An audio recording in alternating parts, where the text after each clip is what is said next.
हर बार जब feng shui विशेषज्ञ पूर्वजों की कब्र खोदने से पहले मिट्टी का स्वाद चखता है। अगर स्वाद सामान्य हो तभी सहायक को ताबूत खोलने का संकेत देता है। लेकिन उस दिन लाओ जिनका सामना एक ऐसे अस्तित्व से हुआ जिसे छेड़ा नहीं जा सकता था।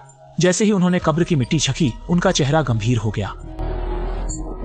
और अजीब बात यह थी कि जब उसने ऊपर देखा तो नंगे कब्र के पत्थर पर कोई नाम नहीं था। बूढ़े जिन ने चश्मा पहनकर ध्यान से देखा, लेकिन वह केवल कब्र के पत्थर के दाहिने निचले कोने में 48 से शुरू होने वाली संख्याओं की एक श्रृंखला देख सके। इसके बाद बूढ़े जिन ने कब्र के ऊपर खड़े होकर फेंग शुई का निरीक्षण किया और देखने के बाद बिना हिचकिचाए मुड़कर चले गए।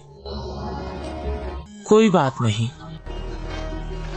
लाओ जिन के साथियों की चिंता बढ़ गई, क्योंकि नियोक्ता द्वारा दी गई पारिश्रमिक इतनी थी कि वे इस काम को पूरा करके सीधे सेवानिवृत्त हो सकते थे। जब उन्होंने देखा कि यह अवसर हाथ से निकल रहा है तो उन्हें इसका कारण जानना जरूरी लगा। कार में लौटने पर लाओ जिन ने पहले अपने मन को शांत किया और फिर कहा कि अपने 40 से अधिक वर्षों के करियर में उन्होंने कभी इतनी भारी नकारात्मक ऊर्जा वाले स्थान को नहीं देखा था। यह तो कब्रों की कब्र जैसा था, क्योंकि जब वह पहाड़ पर चढ़े तो उन्हें कुछ अजीब लगा। पूरी पहाड़ी को न केवल सुरक्षा जाल से घेरा गया था, बल्कि यह निजी संपत्ति बन गई थी। पहाड़ी के चारों ओर नकारात्मक ऊर्जा थी।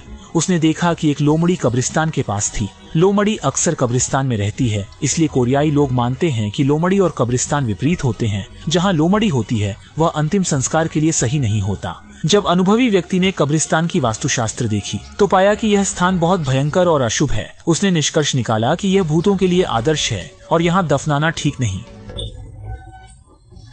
कृपया ध्यान पूर्वक और सावधानी पूर्वक सुनिएगा। लाओजिन की सख्त बातों ने कुछ लोगों को हिला दिया। आखिर कितनी भी ऊंची रकम हो, उसे लेने के लिए जान भी चाहिए। ऐसा लगा कि मामला यहीं खत्म होगा, लेकिन अगले दिन नियोक्ता फिर से लाओजिन के पास आ गया और उनसे अपने बच्चे को बचाने की प्रार्थना की। इस बार नियोक्ता ने कुछ नहीं छुपाया। दरअसल नियोक्ता के दादा द्वितीय विश्व युद्ध के समय के महान नायक थे। दादा को इनाम देने के लिए एक भिक्षु जिसका नाम हु ली था ने दादा के लिए इस फेंग शुई जगह का चयन किया और इसी कारण कब्र पर पहचान नहीं लिखी गई थी। उस समय कब्र खोदने वाले बहुत सक्रिय थे, इसलिए साधु ने दादा को चुपचाप दफना दिया। लेकिन वे नहीं सोच सकते थे कि दादा के बड़ी संपत्ति के साथ दफन होने के बाद से घर में अजीब घटनाएं होने लगी। पहले नियोक्ता के पिता बिना कारण व्हील चेयर पर आ गए, फिर उसके भाई को अचानक मानसिक बीमारी हो गई जिससे उसने आत्महत्या कर ली। और नियोक्ता ने पहले भी कई बार लोगों से वास्तु देखने के लिए कहा था, लेकिन कोई भी दादा की कब्र को छूने की हिम्मत नहीं कर सका। फिर वे सब परिवार सहित अमेरिका चले गए, सोचते हुए कि दादा से दूर जाकर सब ठीक हो जाएगा। लेकिन दुर्भाग्य ने पीछा नहीं छोड़ा। उनकी पत्नी का बिना चेतावनी के 2 बार गर्भपात हो गया और अब बड़ी मुश्किल से एक बेटा हुआ है, लेकिन बच्चा जन्म से ही लगातार रोता रहता है। अमेरिका के सबसे अच्छे डॉक्टर भी कुछ नहीं कर पाए और सिर्फ दवाओं से ही उसे शांत किया जा सकता है। नियोक्ता को समझ में आ गया कि अगर ऐसा ही चलता रहा तो जल्द ही वह खुद भी सुरक्षित नहीं रहेगा। फिर उसने किसी को भेजकर एक शमन को बुलवाया जो आत्माओं से बात कर सकता था। शमन ने बच्चे को देखते ही कान ढक लिए और सीटी बजाई।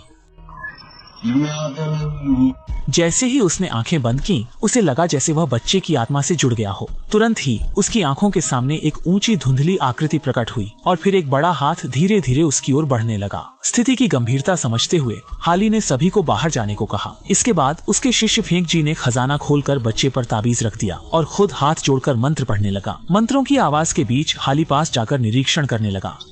जब उसने बच्चे की आंखें खोली तो पाया कि स्थिति उसकी सोच से अधिक जटिल थी। यह और जटिल हो गया जब हुआ लिंग ने निष्कर्ष निकाला कि समस्या नियोक्ता के पूर्वजों की कब्र में है, जिससे वंशज परेशान थे। चूंकि वह फेंग शुई और कब्र खोदने में माहिर नहीं था, उसने अपने साझेदार लाओ जिन और शव प्रस्तुतकर्ता रोंग गेन को बुलाया और तब कहानी शुरू हुई। नियोक्ता ने पूरी घटना की सच्चाई स्पष्ट कर दी थी, इसलिए लाओ जिन ने भी छुपाना बंद कर दिया। उसने कहा कि कब्र के पत्थर के दाईं ओर नीचे खुदे नंबर, अक्षांश और देशांतर है और यह स्थान वास्तव में कब्र का स्थान है। इतनी सटीक हत्या की जगह भिक्षु जिसका नाम लोमड़ी है ने यहाँ अपना उद्देश्य चुना। जरूर इसके पीछे कोई रहस्य है।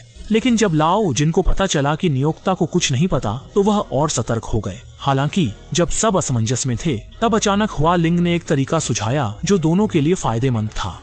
इसका मतलब है कि लकड़ी तोड़ना और रस्सी कूदना साथ शुरू हो। जल्द ही लकड़ी तोड़ने का समय आया और नियोक्ता ने फूलिंग की मांग पर 5 मृत सुअर और 5 लकड़ी खोदने वाले जो सुअर राशि के थे तैयार किए। देखा गया कि शिष्य फेंगजी ने पहले 5 के चेहरे पर घोड़े का खून लगाया, फिर उनके बाल काटकर सुअर के मुंह में डाल दिए।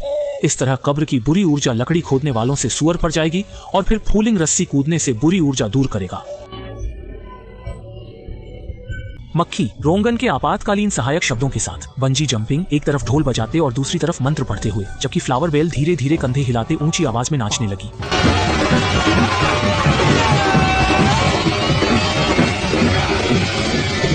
हुआलिंग ने पहले अपनी जांघ पर कट लगाया, फिर उसने हाथ आग की बाल्टी में डालकर कोयले की राख चेहरे पर लगाई और बिना चोट के गर्दन की ओर कुछ बार मारा। इसका मतलब है कि उसे देवताओं का आशीर्वाद मिला है। जैसे जैसे अनुष्ठान बढ़ा, मकबरे के मालिक के पोते ने प्रमुख के रूप में फावड़ा उठाया और पूर्वजों की कब्र पर 3 बार मारा। अब कब्र खोदने की प्रक्रिया औपचारिक रूप से शुरू होगी। इसके तुरंत बाद खुदाई करने वाला तेजी से खुदाई करने लगा, जबकि फूल आत्मा की ओर से मृत सुअर पर वार कर रहे थे। खुदाई करने वाले से बुरी आत्माओं को दूर करना था। बूढ़ा जिन गंभीरता से कब्र को देख रहा था, कहीं कोई समस्या न हो। सौभाग्य से आधे घंटे बाद खुदाई करने वाले ने ताबूत के ढक्कन को छू लिया। बूढ़ा जिन और रोंगन कब्र में उतरे तो ठंडक महसूस हुई। जब उन्होंने धूल साफ की तो देखा कि ताबूत पर लाल कपड़ा था। वर्षों बाद भी कपड़े की लिखावट धुंधली थी। बूढ़े जिन ने तुरंत पहचाना कि यह जापानी भाषा है। स्पष्ट था कि यह कोरिया का महान नायक था। फिर जापानी दफनाने की विधि क्यों? बूढ़े जिन के सोचने से पहले रोंगन ने लाल कपड़ा हटाया और देखा कि कब्र का उपयोग कीमती शाही ताबूत के लिए हुआ था।